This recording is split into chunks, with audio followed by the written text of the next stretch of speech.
David Lennon. Welcome to a new year. It's that time of year where we're making and breaking New Year's resolutions.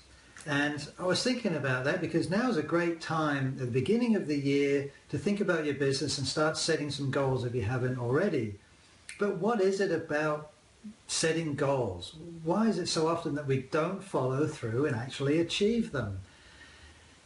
I was thinking about that and I was looking for some answers. Now, you may have heard the SMART goal strategy. SMART, the acronym that stands for specific, measurable, achievable, realistic, and has a time frame. Now, that is all relevant, but why is it that we still don't follow through? So, after extensive research looking for an expert into the motivational psychology of human beings and what might be going on besides just thinking about a goal, I came across an expert internationally recognized for her work in motivating people, Assoc Professor Nicole Lee. Welcome, Nicole. Thank you for coming here. And by the way, Nicole is my wife, so she didn't have to travel very far. Now, Nicole has internationally recognized papers, book chapters on motivating people, specifically in the drug and alcohol sector, which obviously giving off drugs, alcohol is quite a challenge, and there needs to be quite a bit of a motivation there to actually do that and follow through. And I think Nicole's got some really good tips and some other ways of thinking about goal setting that perhaps you haven't heard before and that can help us as business owners. So, starting with the acronym SMART and making SMART goals, which is all good, isn't it? It's relevant, but why don't we follow through? Why do we still break the goal or not achieve our goals? Yeah, well, setting SMART goals is a really good start because those goals do need to be measurable and timely and all of those things. But there's a couple of things that, and in addition to that we often forget. So one of them, a really important one, is that we can be really motivated to reach a goal, but we might not be that motivated to do all the work that needs to be done in order to get to the goal. That makes sense. So I can say, yeah, 2015, I want to double my customer base in 6 months.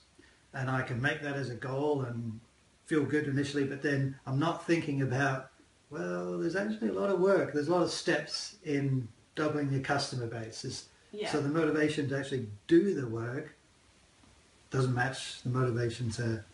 Yes, so they're two different things really, the motivation to achieve a goal and the motivation to work towards a goal. And so in a business sense, we need to look at the steps involved in achieving those goals then. Yeah, so it's really important to think about not just the goal itself, but how you're going to get there and what do you need to do on the way to get there.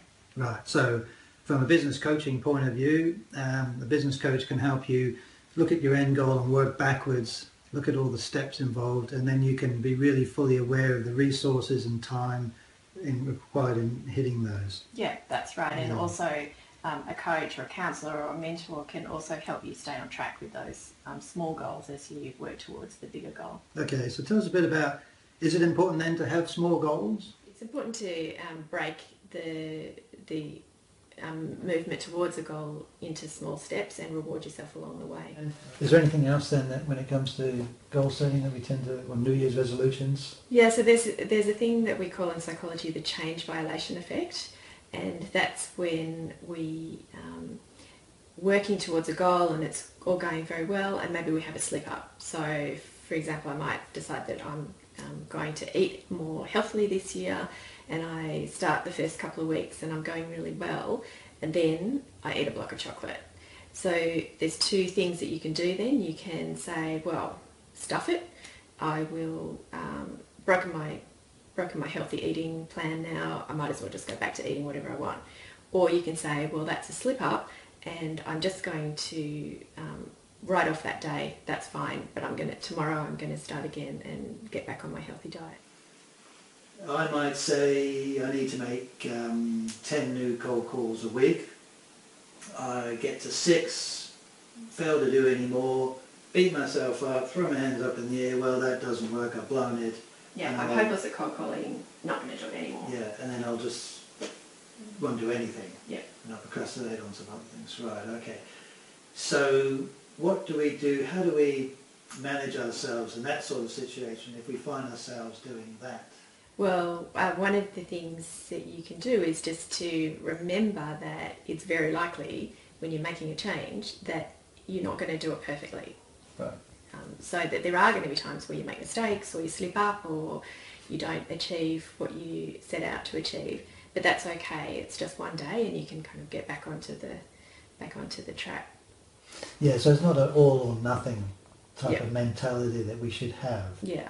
In psychology, we make a distinction between a relapse, which is going back to square one, or a lapse, which is just a little slip. And if you think of a lapse as a lapse rather than a relapse, then it's much easier to get back on track. When you make a slip up, then if you treat every slip as a lesson for the next time, then you can maybe figure out what the block was or what prevented you from reaching that goal, and put some things into place so that the next attempt that you make will be much easier because you won't have that barrier. So looking at why we slipped up is also important, because there could be some actions there that we're taking, procrastinating, picking other tasks, or maybe it was just, I think in any new behaviour change, it is a bit like exercising a new muscle. Mm-hmm.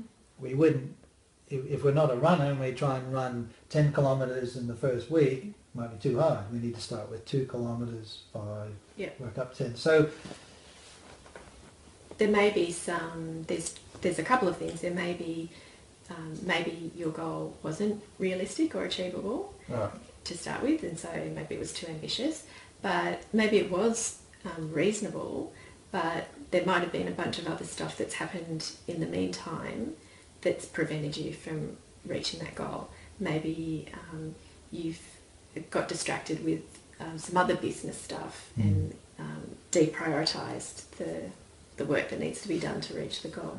Diet or smoking, is there any stats on how many times you slip up in stopping smoking? Or yeah, so there's some figures around that suggest that people who are trying to quit smoking might try between 3 and 7 times before they actually quit.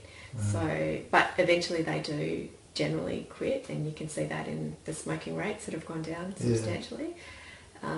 But it does take a few goes sometimes to get on the right track. So I didn't make 10 calls that week. I made 6.